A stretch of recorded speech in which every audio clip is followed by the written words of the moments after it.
mereka dipepet oleh 11 orang pribumi. Jadi kaki tangan, mohon maaf, sungguh juga hal yang sangat kita sayangkan. Jadi Mossad, Dinas Intelijen Israel ini bekerja sama dengan orang pribumi Malaysia. Jadi mereka menjadi kaki tangan Dinas Intelijen Israel untuk menangkap 2 orang Palestina ini. Sebanyak 11 orang. Mereka pepet yang 2 orang warga Palestina ini, dan yang mereka incar adalah yang bernama Umar. Umurnya lebih kurang 31 tahun.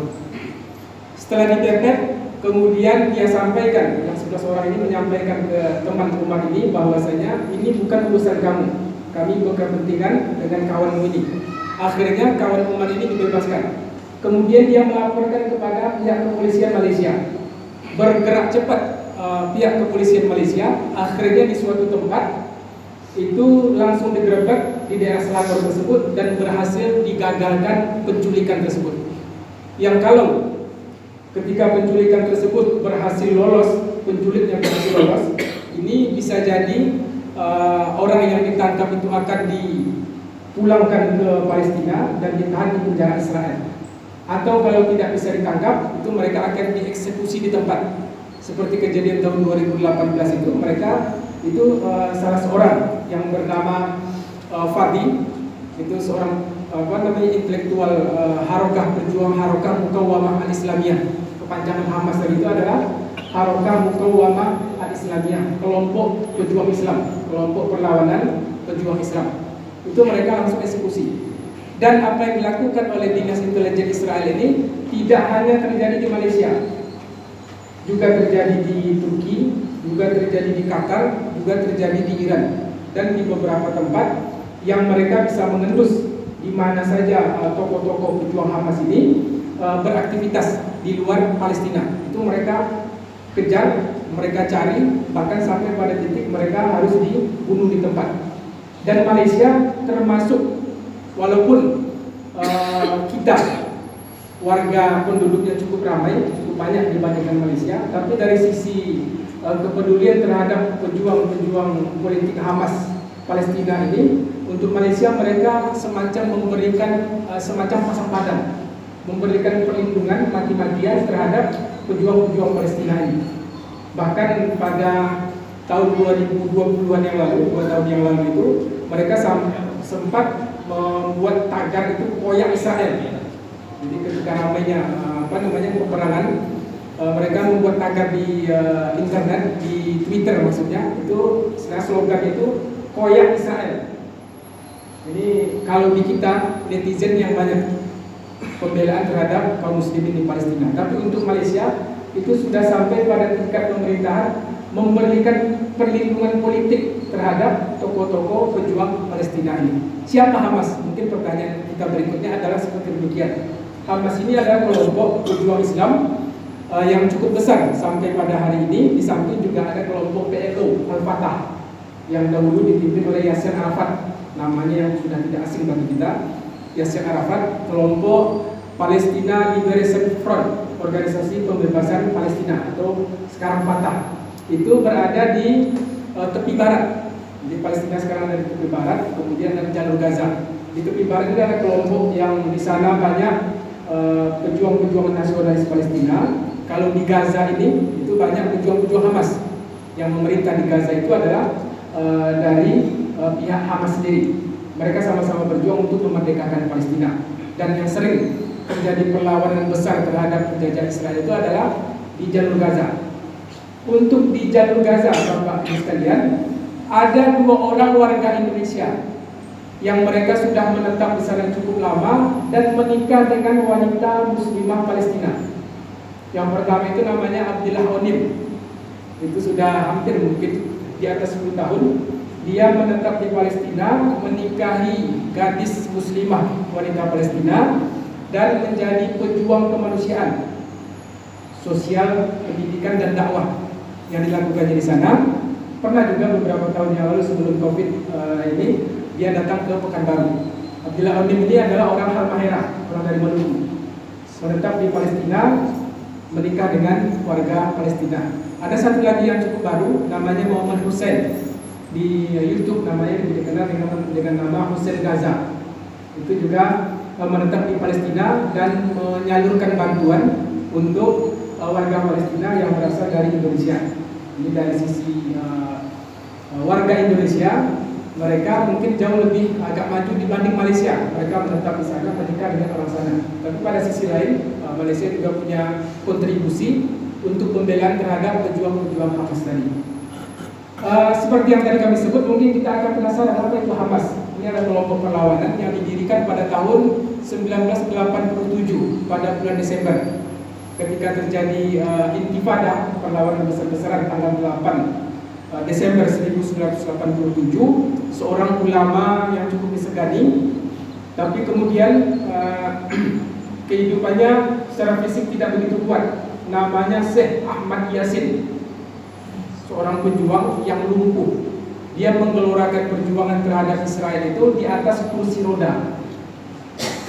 Bisa Bapak bayangkan, dia seorang tokoh ulama menyemangati warga Palestina untuk melawan Israel tersebut, sementara dia sendiri itu didorong untuk bisa berjalan di atas kursi roda. Di akhir hayatnya, Syekh Ahmad Yasin ini adalah dirudal oleh pasukan Israel, meninggal dalam keadaan syahid. Jadi dia sedang dalam suatu perjalanan, kemudian di radar pesawat senjata Israel ini berhasil mendeteksi keberadaan Syekh Ahmad Yasin. Akhirnya beliau syahid dengan ditembak oleh senjata dari pihak Israel, meninggal dalam keadaan syahid insyaallah. Itu pendiri tokoh utama daripada Harokah Muqawamah Al-Islamiyah ini.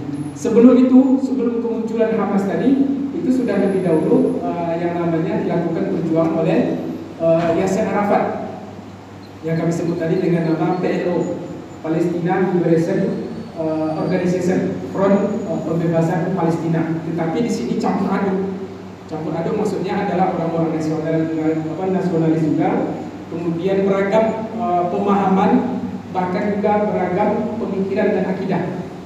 Karena dia adalah kelompok nasionalis, maka di sana bergabung seluruh orang yang menginginkan Palestina merdeka dari Israel. Jadi untuk kita ketahui, di Palestina itu juga ada kelompok perlawanan dari orang-orang kiri. Jadi kelompok komunis di Palestina juga ada, kelompok kiri Palestina itu juga ada, tapi jumlahnya tidak begitu banyak, tidak dominan. Kemudian kelompok-kelompok sosialis, kelompok nasionalis juga ada. Tapi yang dominan sampai hari ini adalah kelompok dari Hamas ini dan kelompok dari Al-Fatah yang ada di mereka di tepi barat. Kemudian pada tahun Oktober, maksudnya 1973, itu terjadi perang besar-besaran antara negara-negara Arab dengan Israel. Namanya Perang Yom Kippur, bisa dicek di Google. Itu peperangan yang luar biasa, membuat Israel kalah. Kemudian negara-negara Teluk itu memboikot minyak mereka kepada negara-negara barat. Akhirnya harga minyak melambung tinggi sebagai senjata untuk melawan dukungan orang-orang barat terhadap Israel. Tetapi kemudian ada satu pemimpin negara Arab, tepatnya dari Mesir, Anwar Sadat, melakukan normalisasi hubungan dengan Israel. Ini yang akhirnya menyebabkan kembali naik daunnya Israel, terjadinya perjanjian Camp David, sehingga kemudian beberapa tempat daerah yang dahulunya diduduki oleh negara-negara Arab, baik itu yang ada di Yordan ataupun yang Mesir, karena berbatasan langsung dengan Yordan dan Mesir, akhirnya bisa diambil alih kembali oleh Israel. Ini memang turun naik sejak tahun 70-an, kemudian 80-an muncul Hamas tadi, yang sampai pada hari ini mereka memegang tampuk kekuasaan di Gaza dan PLO-nya yang ada di tepi barat. Kemudian mundur lagi sebelum itu, pada tahun 14 Mei 1948, tanggal 14 Mei 1948 itulah hari kemerdekaan Israel. Jadi Israel itu merdeka pada tanggal 14 Mei 1948. Sebelum itu di peta Timur Tengah itu tidak ada yang namanya negara Israel. Jadi sebelum 14 Mei 48 itu di peta dunia atau di peta Arab itu belum ada yang namanya negara Israel.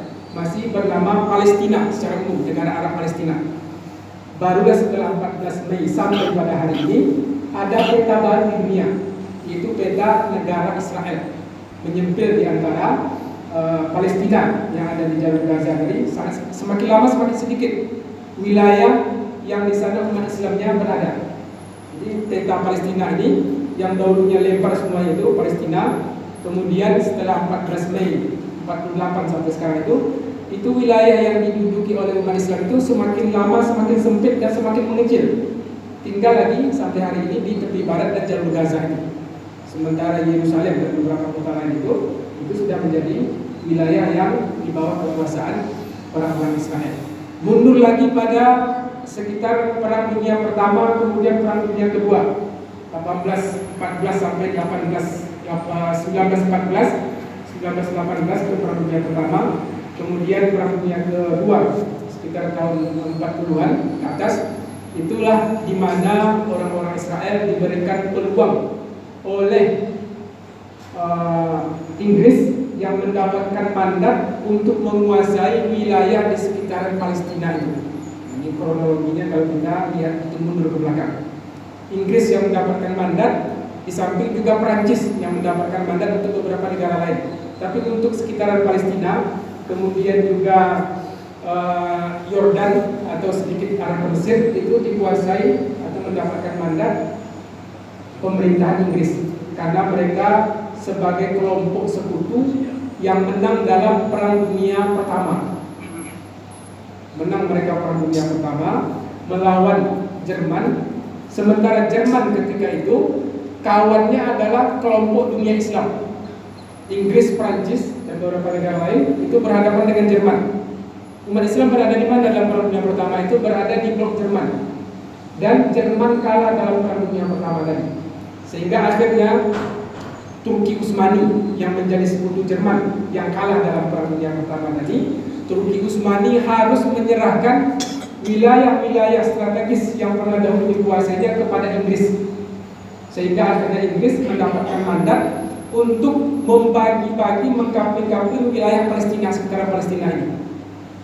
Akhirnya diberikan mandat itu oleh Inggris kepada kelompok-kelompok pejuang Zionis Israel yang menginginkan mempunyai suatu negara di Palestina. Dahulunya lagi, sedikit lagi kami hitung mundur ke belakang, pada tahun 1887 di negara Swiss, namanya Basel, di kota Basel, Swiss, berlangsung pertemuan internasional orang-orang Yahudi politik Zionis Israel. Ini Yahudi politik. Ada yang bukan Yahudi politik, mereka hanya sekedar beribadah dan mereka tidak ingin punya negara. Ini sekedar Yahudi religius. Tapi yang dibahas tahun 1887 ini adalah Yahudi Zionisnya. Berkumpul di Basel, Swiss. Akhirnya mereka menyepakati orang-orang Israel harus mempunyai suatu negara, dan di antara pilihan ketika itu apa? Palestina, kemudian Uganda. Inggris pun menawarkan Uganda di Afrika, tapi mereka tidak memilih Uganda karena tidak ada ikatan historis sejarah mereka. Akhirnya dipilihlah Palestina untuk tempat pulang kampung bagi orang Yahudi yang bertebaran di banyak negara, terutama di Eropa. Akhirnya disepakatilah setelah pertemuan internasional Zionis Israel di kota Basel, Swiss itu untuk merancang dari tahun berarti akhir abad ke-19, tahun 1887. Itu sudah di penghujung abad ke-19. Memasuki abad 20 mereka merancang untuk bisa mendapatkan tiket masuk ke Palestina. Kalau ziarah sering, berkunjung sering, tapi belum mempunyai sepetak tanah di sana. Itu di akhir abad ke-19. Sampai mereka mendatangi, minta izin kepada Khalifah Sultan Abdul Hamid. Kemudian mereka tak diizinkan. Selama saya menjadi khalifah, apapun tawaran yang diberikan kepada saya, maka saya tak mengizinkan orang Yahudi untuk mempunyai tanah di Palestina. Akhirnya Sultan Abdul Hamid ini mereka bersekongkol untuk menyingkirkannya. Itu ada di catatan harian Sultan Abdul Hamid.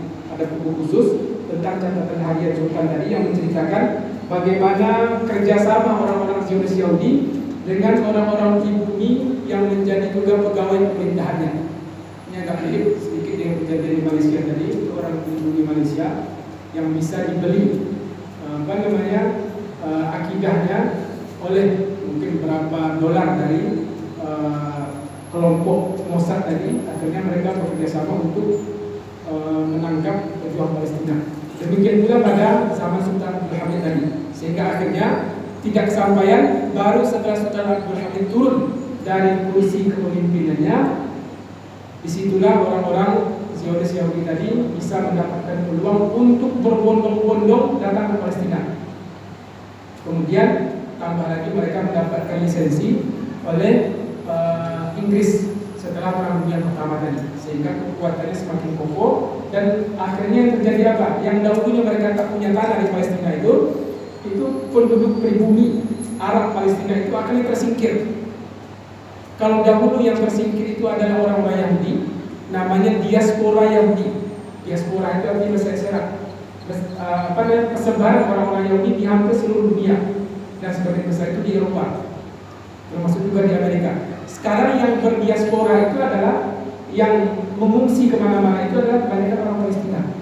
Kebalikannya. Kenapa? Kekuatan persatuan umat Islam ini yang semakin hari semakin melemah solidaritasnya, sehingga akhirnya orang Palestina seakan-akan mereka berjuang sendirian, seakan-akan mereka bukan saudara kita, sehingga akhirnya peta Palestina itu semakin lama semakin mengecil. Kenapa? Semakin dipepet terus oleh pemerintahan Zionis Israel tadi. Penggusuran-penggusuran itu masih tetap berlangsung dari tahun ke tahun. Yang paling parah ini terakhir itu juga sekitar 3 bulan yang lalu itu juga besar-besaran. Mereka bahkan masih mempunyai, kami dapat di Twitter itu ketika terjadi penggusuran, itu mereka mempunyai sertifikat tanah. Sertifikat itu hitungan tahunnya sebelum negara Israel berdiri.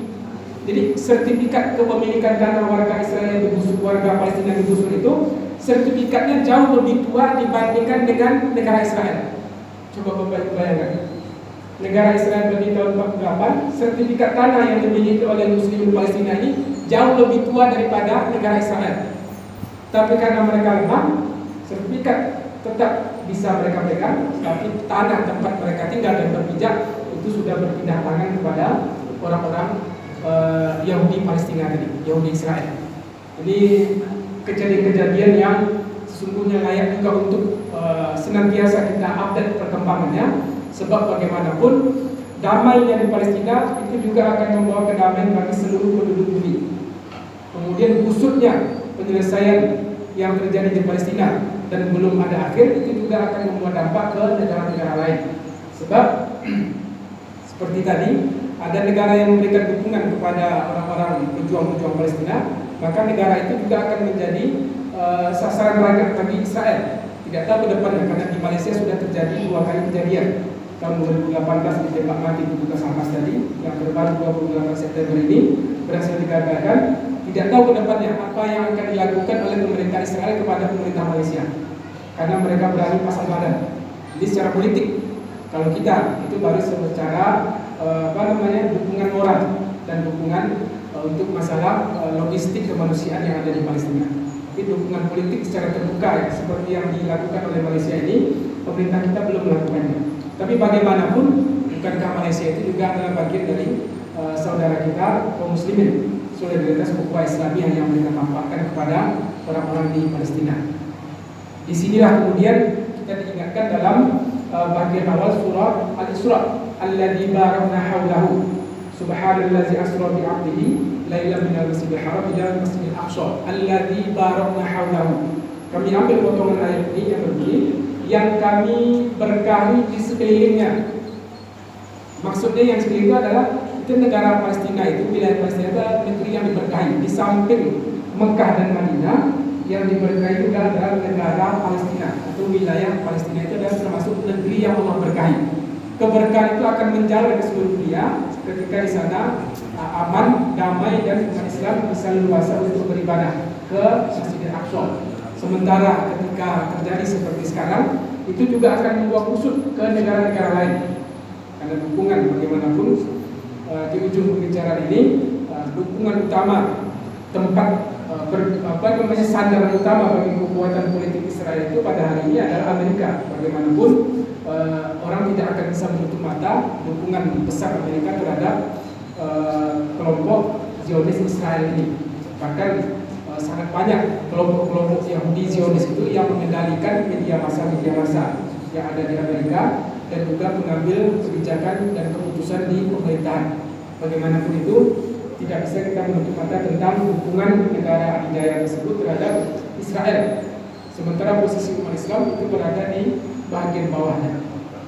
Setidaknya dengan mengetahui informasi ini, ada kondisi-kondisi baru yang kita ketahui dari apa yang terjadi tentang pejuang-pejuang Palestina tersebut, yang mudah-mudahan pula kita tidak salah mengambil jalan untuk berpihak kepada siapa.